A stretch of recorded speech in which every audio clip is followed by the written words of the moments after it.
O discurso histórico, o discurso dos historiadores, essa prática que consiste em narrar a história, permaneceu por muito tempo o que ela era de certo na Antiguidade e o que era ainda na Idade Média.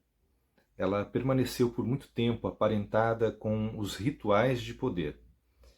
Parece-me que se pode compreender o discurso do historiador como uma espécie de cerimônia, falada ou escrita, que deve produzir na realidade uma justificação do poder e, ao mesmo tempo, um fortalecimento desse poder.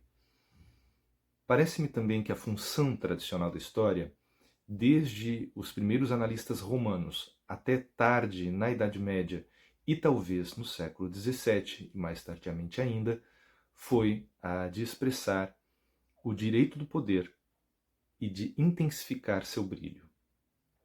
Duplo papel. De uma parte, ao narrar a história dos reis, dos poderosos, dos soberanos e de suas vitórias, ou, eventualmente, de suas derrotas provisórias, trata-se de vincular juridicamente os homens ao poder mediante a continuidade da lei, que se faz aparecer no interior desse poder em seu funcionamento.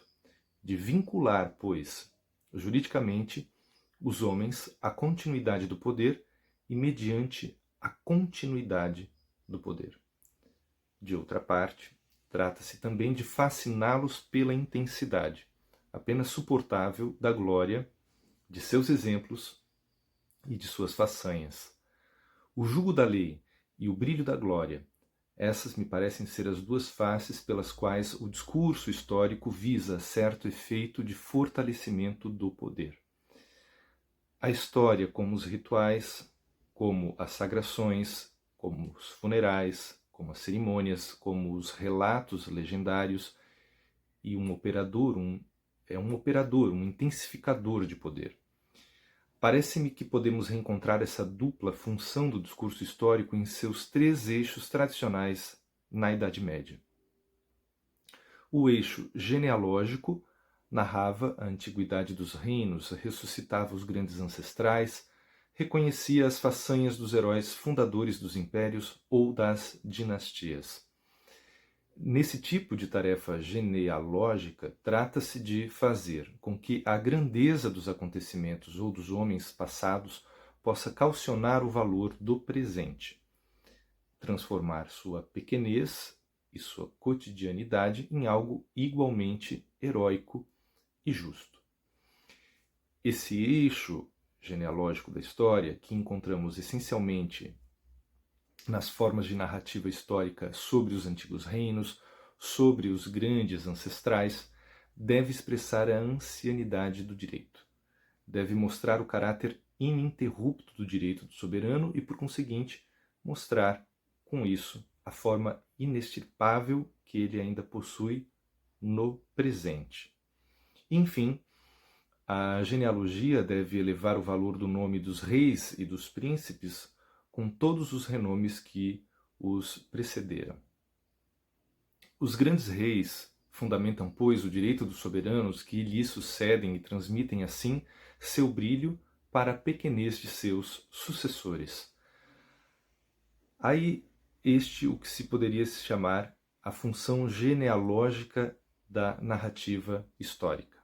Há também a função da memorização, que vamos encontrar, pelo contrário, não nas narrativas de antiguidade e na ressurreição dos antigos reis e heróis, mas, pelo contrário, nos anais e nas crônicas realizadas dia a dia, de ano em ano, no curso mesmo da história.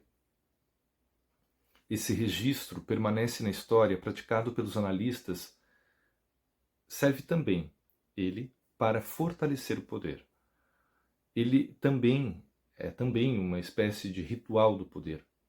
Mostra que o que os soberanos e os reis fazem jamais é vão, jamais inútil ou pequeno, jamais abaixo da dignidade da narrativa. Tudo quanto eles fazem pode, merece ser dito e é preciso guardar perpetuamente sua lembrança. O que significa que, do menor feito e gesto de um rei se pode e se deve fazer uma ação brilhante e uma façanha. E, ao mesmo tempo, inscreve-se cada uma de suas decisões como uma espécie de lei para seus súditos e de obrigação para seus sucessores. A história, portanto, toma memorável e, ao tornar memorável, insere os gestos num discurso que coage e imobiliza os menores feitos em monumentos que vão petrificá-los e deixá-los, de certo modo, eternamente presentes. Enfim, a terceira função dessa história, como intensificação do poder, é pôr em circulação exemplos. O exemplo e a lei viva ou ressuscitada. Ele permite julgar o presente, submetê-lo a uma lei mais forte do que ele. O exemplo é, de certo modo, a glória feita à lei, e a lei funcionando no brilho de um nome. E no ajustamento da lei e do brilho a um nome, que o exemplo tem força de e funciona como uma espécie de ponto, de elemento pelos quais o poder vai ficar fortalecido. Vincular e deslumbrar, subjugar valorizando obrigações, intensificando o brilho da sua força. Parece-me esquematicamente que são essas as duas funções que encontramos sob as diferentes formas da história, tal como era praticado tanto na civilização romana quanto nas sociedades da Idade Média. Ora, essas duas funções correspondem com muita exatidão aos dois aspectos do poder tal como era representado nas religiões, nos rituais, nos mitos, nas lendas romanas e, de modo geral, indo-europeias. No sistema indo-europeu de representação do poder, há sempre esses dois aspectos, essas duas faces que estão perpetuamente conjugadas. De um lado, o aspecto jurídico. O poder vincula pela obrigação, pelo juramento, pelo compromisso, pela lei. E de outro, o poder tem uma função, um papel, uma eficácia mágicos. O poder deslumbra, o poder petrifica. Júpiter, Deus altamente representativo do poder, Deus por excelência da primeira função e da primeira ordem na tripartição indo-europeia, é a um só tempo o Deus com vínculos e o Deus com raios. Pois bem, eu creio que a história, tal como funciona ainda na Idade Média, com suas pesquisas de antiguidade, suas crônicas do dia a dia, suas coletâneas de exemplos postas em circulação, é ainda e sempre essa representação do poder, de que não simplesmente a imagem, mas também o processo de revigoramento. A história e o discurso do poder, o discurso das obrigações pelas quais o poder submete e o discurso do brilho pelo qual o poder fascina, aterroriza e mobiliza. Em resumo, vinculando e imobilizando, o poder é fundador e fiador da ordem. E a história é precisamente o discurso pelo qual essas duas funções que asseguram a ordem vão ser intensificadas e tornadas mais eficazes. De um modo geral, pode-se, portanto, dizer que a história, até tarde, ainda em nossa sociedade, foi uma história da soberania, uma história que se desenvolve na dimensão e na função da soberania. Uma história jupiteriana. Nesse sentido, a história, tal como a praticavam na Idade Média, estava ainda em continuidade direta com a história dos romanos, a história tal como a narravam os romanos, a de Tito Livio ou a dos primeiros analistas. Isto não só na própria forma da narrativa, não só pelo fato de os historiadores da Idade Média jamais virem diferenças, descontinuidades, rupturas entre a história romana e a deles, aquela que narravam. A continuidade entre a história tal como a praticavam na Idade Média e a história tal como a praticavam na sociedade romana era mais profunda ainda na medida em que a narrativa histórica dos romanos, como aquela da Idade Média, tinha certa função política, que era precisamente a de ser um ritual de fortalecimento da soberania. Se bem que esboçado grosseiramente, este, creio eu, o pano de fundo a partir do qual se pode tentar situar e caracterizar no que ela pode ter de específico, essa nova forma de discurso que aparece justamente no extremo da Idade Média, para dizer a verdade, mesmo no século XVI e no início do século XVII, o discurso histórico não vai ser mais o discurso da soberania, nem sequer da raça, mas o discurso das raças, do enfrentamento das raças, da luta das raças através das nações e das leis. Nesta medida, eu creio que é uma história absolutamente antitética da história da soberania, tal como era constituída até então. E a primeira história não romana, anti-romana, que o Ocidente tenha conhecido. Por que anti-romana e por que contra-história em relação a esse ritual de soberania de que eu lhes falava agora há pouco? Por certo número de razões que aparecem, acho eu, facilmente. Primeiro, porque nessa história das raças e do enfrentamento permanente das raças sob as leis e através delas, aparece, ou melhor, desaparece, a identificação implícita entre o povo e seu monarca, entre a nação e seu soberano, que a história da soberania ou das soberanias fazia aparecer. Doravante, nesse novo tipo de discurso e de prática histórica, a soberania já não vai unir o conjunto em uma unidade que seria precisamente a unidade da cidade, da nação, do Estado. A soberania tem uma função particular. Ela não une, ela subjuga. E o postulado de que a história dos grandes conte a fortiori a história dos pequenos, o postulado de que a história dos fortes traz consigo a história dos fracos, vai ser substituído por um princípio de heterogeneidade. A história de uns não é a história dos outros. Vai se descobrir, ou em todo caso afirmar, que a história dos saxões, vencidos depois da Batalha de Hastings, não é a dos normandos que foram vencedores nessa mesma batalha. Vai se aprender que o que é vitória para uns é derrota para outros. O que foi a vitória dos francos e de Clovis cumpre ler também inversamente como a derrota, o início da subjugação e da escravidão dos galo-romanos. O que é direito, lei ou obrigação se olhamos a coisa do lado do poder? O novo discurso mostra como abuso, como violência, como extorsão, se nos colocamos do outro lado. Afinal de contas, a posse da terra pelos grandes senhores feudais e o conjunto dos tributos que eles reclamam vão ser vistos e vão ser denunciados como atos de violência, confiscos, pilhagens, tributos de guerra coletados violentamente de populações submissas. Em consequência, a grande forma da obrigação geral, cuja força a história intensificava ao cantar a glória do soberano, se desfaz, e vemos, ao contrário, a lei aparecer como uma realidade de dupla face, triunfo de uns, submissão de outros. Nisso a história que aparece então é a história da luta das raças. É uma contra-história.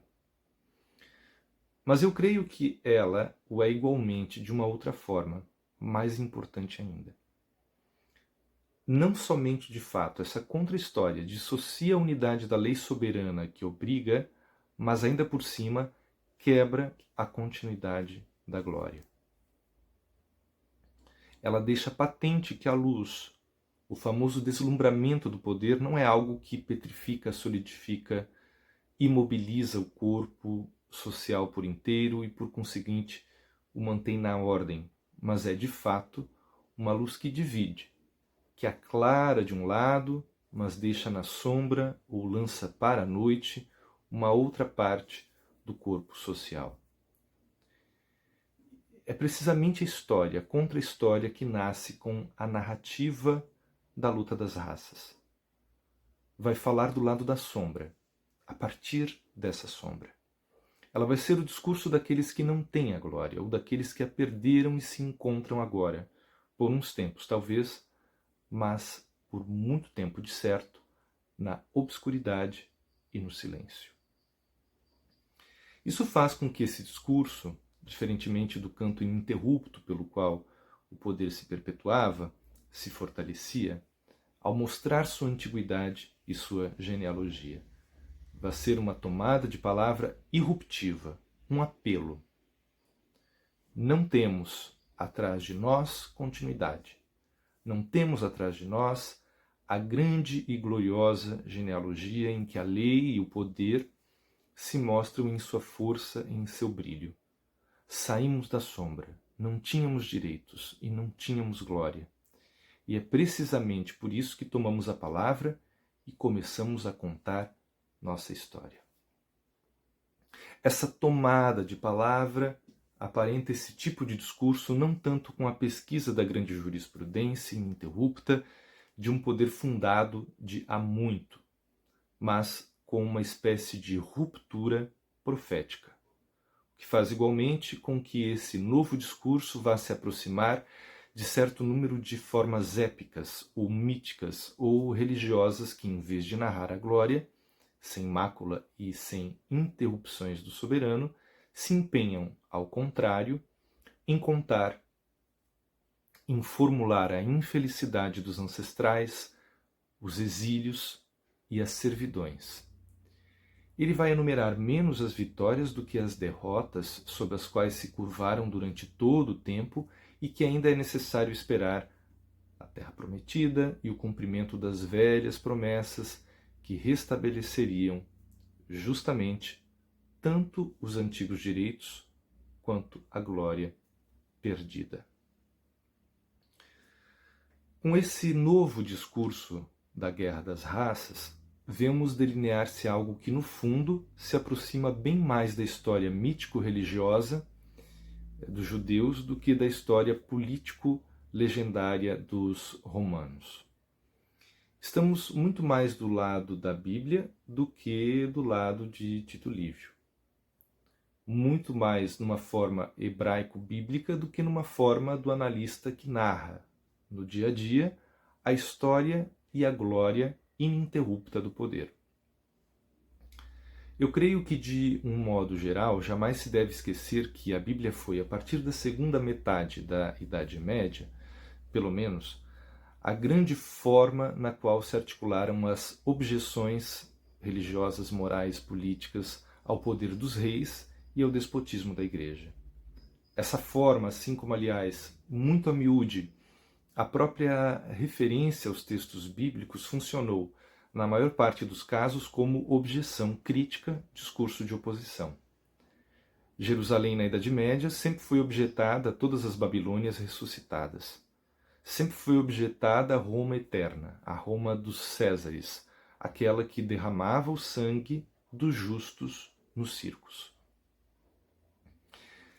Jerusalém é a objeção religiosa e política à Idade Média. A Bíblia foi a arma da miséria e da insurreição, foi a palavra que subleva contra a lei e contra a glória, contra a lei injusta dos reis e contra a bela glória da Igreja. Nessa medida, eu creio que não é, pois, surpreendente ver surgir no final da Idade Média, no século XVI, na época da Reforma e também na época da Revolução Inglesa, uma forma de história que é estritamente oposta à história da soberania e dos reis, a história romana. E ver essa nova história articulada a partir da grande reforma bíblica da profecia e da promessa. O discurso histórico que aparece nesse momento pode, pois, ser considerado uma contra-história, oposta à história romana por esta razão. Nesse novo discurso histórico, a função da memória vai mudar totalmente de sentido. Na história de tipo romana, a memória tinha, essencialmente, de garantir o não esquecimento, ou seja, a manutenção da lei e o aumento perpétuo do brilho do poder à medida que ele dura. Pelo contrário, a nova história que aparece vai ter de desenterrar alguma coisa que foi escondida, e que foi escondida não somente porque menosprezada, mas também porque ciosa, deliberada, maldosamente, deturpada e disfarçada. No fundo, o que a nova história quer mostrar é que o poder, os poderosos, os reis, as leis, esconderam que nasceram no acaso e na injustiça das batalhas. Afinal de contas, Guilherme o Conquistador não queria, com razão, ser chamado o Conquistador, pois queria disfarçar que os direitos que ele exercia ou as violências que ele exercia sobre a Inglaterra eram direitos conquistados. Ele queria mostrar-se como o sucessor dinástico, legítimo, disfarçar, pois, o nome do conquistador. Assim como, afinal de contas, Clovis passeava com um pergaminho para fazer que acreditassem que ele devia sua realeza ao reconhecimento de um César romano incerto. Eles tentavam, esses reis injustos e parciais, valorizar-se para todos e em nome de todos. Eles aceitam que falem de suas vitórias, mas não querem que saibam que suas vitórias eram a derrota dos outros. Era a nossa derrota. Portanto, o papel da história será o de mostrar que as leis enganam, que os reis se mascaram, que o poder ilude e que os historiadores mentem.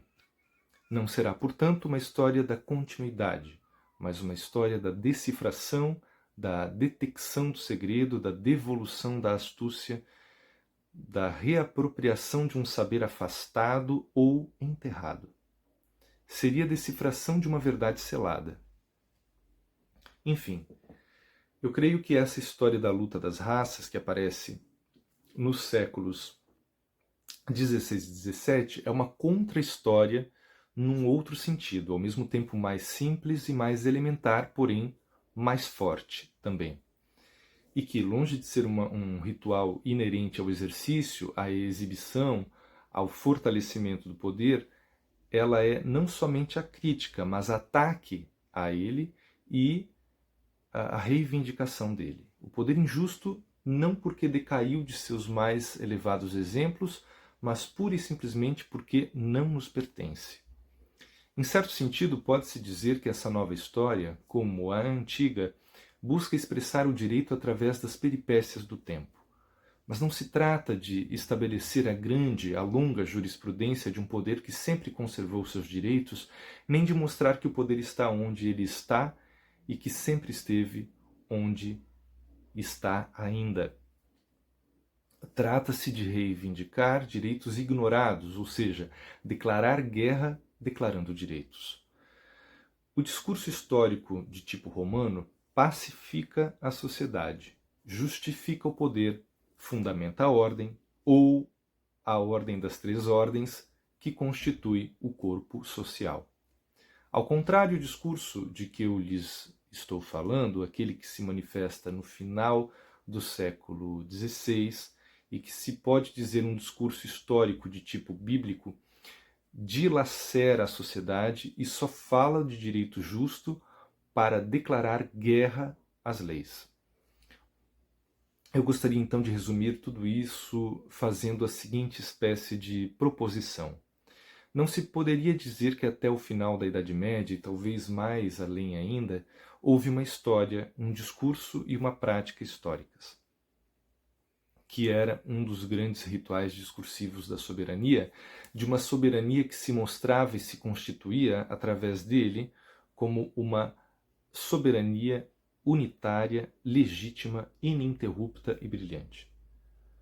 A essa história começou a se opor uma outra, uma contra-história, que é aquela da servidão sombria, da degradação, aquela da profecia e da promessa, aquela também do saber secreto que deve ser reencontrado e decifrado, aquela, enfim, da declaração conjunta e simultânea dos direitos e da guerra. A história de tipo romano era, no fundo, uma história profundamente inserida no sistema indo-europeu de representação e de funcionamento do poder. Ela era vinculada com toda a certeza, a organização das 3 ordens, no topo das quais se encontrava a ordem da soberania. E, por conseguinte, ela ficou forçosamente vinculada a certo domínio de objetos e a certo tipo de personagens, a lenda dos heróis e dos reis, porque era o discurso do duplo aspecto, mágico e jurídico, da soberania. Essa história, de modelo romano e com funções indo-europeias, se viu constrangida por uma história de tipo bíblico, quase hebraico, que foi, desde o fim da Idade Média, o discurso da revolta e da profecia, do saber e do apelo à subversão violenta da ordem das coisas. Esse novo discurso vinculado não mais a uma organização temerária, como o discurso histórico das sociedades indo-europeias, mas a uma percepção e a uma repartição binária da sociedade dos homens, de um lado uns, do outro os outros, os injustos e os justos, os senhores e aqueles que lhes são submissos, os ricos e os pobres, os poderosos e aqueles que só têm seus braços, os invasores das terras e aqueles que tremem diante deles, os déspotas e o povo ameaçador, os homens da lei presente e aqueles da pátria futura. Foi em meados da Idade Média que Petrarca formulou esta questão que eu acho bastante surpreendente e, em todo caso, fundamental. Ele dizia o seguinte: que há então na história que não seja a louvação de Roma. Eu creio que, com essa única pergunta, ele caracterizava com uma palavra a história tal como efetivamente ela sempre fora praticada, não somente na sociedade romana, mas nessa sociedade medieval a qual ele próprio, Petrarca, pertencia. Alguns séculos depois de Petrarca, nascia no Ocidente uma história que precisamente compreendia coisa muito diferente que a louvação de Roma, uma história em que se tratava, muito pelo contrário, de desmascarar Roma como uma nova Babilônia, e em que se tratava de reivindicar contra Roma os direitos perdidos de Jerusalém. Nascia uma forma totalmente diferente da história, uma função totalmente diferente do discurso histórico. Poderíamos dizer que essa história e o começo do fim da historicidade indo-europeia, quero dizer, de um certo modo indo-europeu, de contar e de perceber a história. No limite, poderíamos dizer que quando nasce o grande discurso sobre a história da luta das raças, acaba a antiguidade. E com antiguidade quero dizer essa consciência de continuidade que se tinha, ainda tarde na Idade Média, em relação à antiguidade. A Idade Média ignorava, claro, o que era a Idade Média, mas ignorava também, se assim podemos dizer, que não era mais a antiguidade. Roma ainda estava presente, funcionava como uma espécie de presença histórica permanente e atual no interior da Idade Média. Roma era percebida como dividida em 1000 canais que atravessam a Europa, mas se supunha que todos esses canais remontavam a Roma. Não convém esquecer que todas as histórias políticas, nacionais ou pré-nacionais, que se escreviam naquele momento, sempre se conferiam como ponto inicial um certo mito troiano. Todas as nações da Europa reivindicavam ter nascido da queda de Troia. Ter nascido da queda de Troia queria dizer que todas as nações, todos os estados, todas as monarquias da Europa reivindicavam ser irmãs de Roma. Assim é que a monarquia francesa derivava pretensamente de Franco, a monarquia inglesa de um certo Bruto. Cada uma das grandes dinastias se conferia nos filhos de Príamo, ancestrais, que asseguravam um laço de parentesco genealógico com Roma antiga. E ainda no século XV, um sultão de Constantinopla escrevia em Veneza: mas por que faríamos a guerra se somos irmãos? Os turcos, todos sabem, saíram do incêndio de Troia e também são descendentes de Príamo. Os turcos, dizia ele, todos sabem que são descendentes de Turco, filho de Príamo, como Enéas e como Franco. Roma está, pois, presente no interior mesmo dessa consciência histórica da Idade Média. E não há ruptura entre Roma e esses inumeráveis reinos que vemos aparecer a partir dos séculos V e VI. Ora, o que o discurso da luta das raças vai fazer aparecer, e precisamente essa espécie de ruptura que vai mandar para um outro mundo algo que vai aparecer desde então como uma antiguidade. Aparecimento de uma consciência de ruptura que não havia sido reconhecida até então.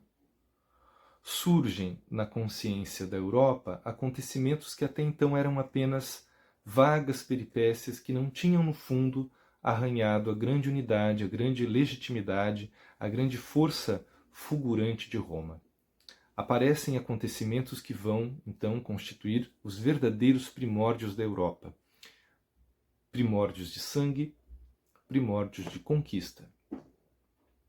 São as invasões dos francos e as invasões dos normandos. Aparece algo que vai precisamente individualizar-se como a Idade Média, e será preciso esperar o início do século XVIII para que, na consciência histórica, seja isolado o fenômeno a que se chamara feudalismo. Aparecem novas personagens, os francos, os gauleses, os celtas. Aparecem também outras personagens mais genéricas, que são a gente do norte e a gente do sul. Aparecem os dominadores e os submissos, os vencedores e os vencidos. São estes, agora, que entram no teatro do discurso histórico e que daí em diante constituem seu principal referencial. A Europa se povoa de recordações e de ancestrais cuja genealogia ela até então nunca fizera. Ela se fissura, sobretudo, numa divisão binária que até então ignorava.